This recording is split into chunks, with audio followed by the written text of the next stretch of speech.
Roger, what is it about consciousness that attracted you as a mathematical physicist to go into an area that you hadn't been in before? Well, I think my interest in this area came way before that. My father had a big interest in these issues, and he became interested. Professionally, he was interested in the inheritance of mental disease. Huh. But we used to have discussions about whether consciousness could be computational activity. It was the kind of thing that people were getting interested in. In fact, secretly, at one stage of my life, I was secretly wanting to be a brain surgeon, so I'd open the brains up and see how it worked, which never quite worked out. But it was really later when, still thinking that maybe we were all computers or something, I had an interest in Gödel's theorem. This is when I was an undergraduate in mathematics in London, at London University.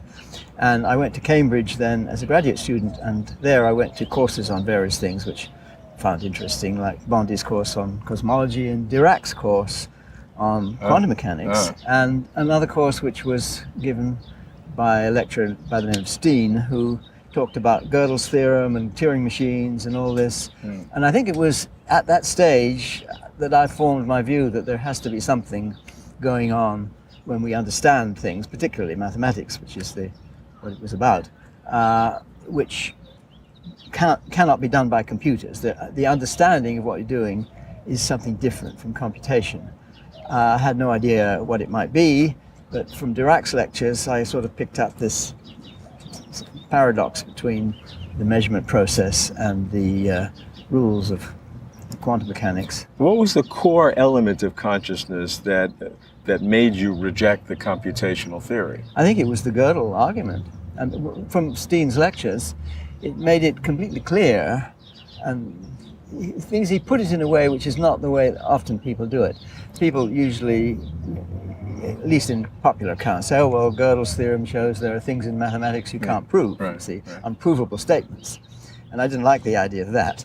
But Steen made it completely clear that, well, provable by what means, you see. Now, do you trust the means of proof?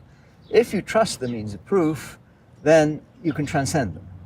Now, what's going on there, you see? It means our understanding enables us to go beyond any rules of proof that you trust. So I think I formulated my ideas then that what we do when we consciously understand something is not computation. But that was really a result of the lectures and mathematical logic I went to in Cambridge. So that's the fundamental point, that consciousness is not computational. Yeah. So then you have to give another explanation. I think there's where Dirac's lectures came in, that I felt you needed somewhere where there was a gap in our understanding. Now, I don't know how long it took me to formulate this belief.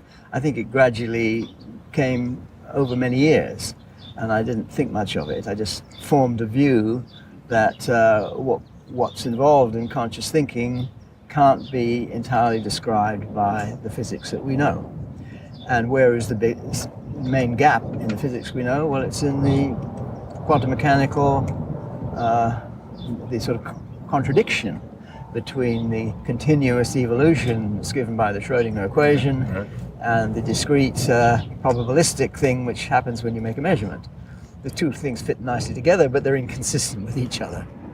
Yeah, and the argument against that is that you have two mysteries, and you try to solve two mysteries like a simultaneous equation, and magic, it works. Well, I know people accuse me, well, one mystery, why don't they fit? It's not that, you see. Right. No, it's clearly logical. Whether it's taking the logic too far, I don't know. It's that there has to be something outside the physical, and it has to be something which is important to something of the operation of the brain. Well, lots of things we don't know. We don't know even now whether the universe is spatially open or closed. Well, what's that got to do with it? We don't know what rules are that define the masses of particles individually. There's lots of mysteries there. That's not directly relevant. But the only thing which could be directly relevant is this big gap in our understanding, which has to do with the two procedures of quantum mechanics which are inconsistent with each other. So it needs some other theory to fill that gap, and that is the one place that I could think of, and I still the only place I can think of, where you've got a big enough gap which could be filled by some new theory in which computation doesn't rule. You see, everything else we know, you can, at least as closely as you like, simulate in a computation what the physical world is doing according to that physical theory. Right. But the one place we don't know that is in this state reduction, the big missing thing in quantum mechanics. And how does then that relate to the phenomenology, what we feel like when we're conscious? Well, it doesn't. Not really. I mean, it does in the sense that, you see, there are many aspects to consciousness which it doesn't touch. You see, well, happiness, pain, appreciation of beauty. Well, it does to some degree, but none of these things are very direct.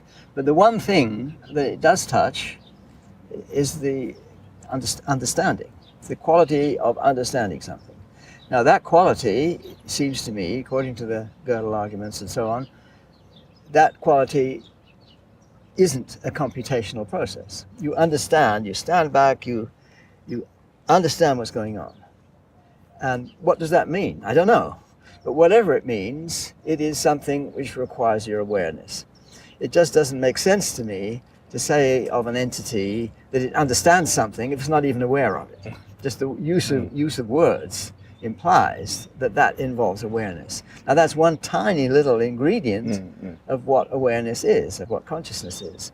Nevertheless, it's enough, in my view, to make a start. It doesn't answer all the other questions. What's involved when you perceive the color red or something like that. Certainly those things are not addressed by this. But at least if you can find one thing, and that's this one thing which is understanding, and in this very limited area of understanding mathematics, only because that's when you can make arguments. There are lots of things where understanding applies, and you can't make rigorous arguments about it. But here is one where you can make rigorous arguments, and those rigorous arguments, it seems to me pretty clearly, tell us that our understanding is not a computational process.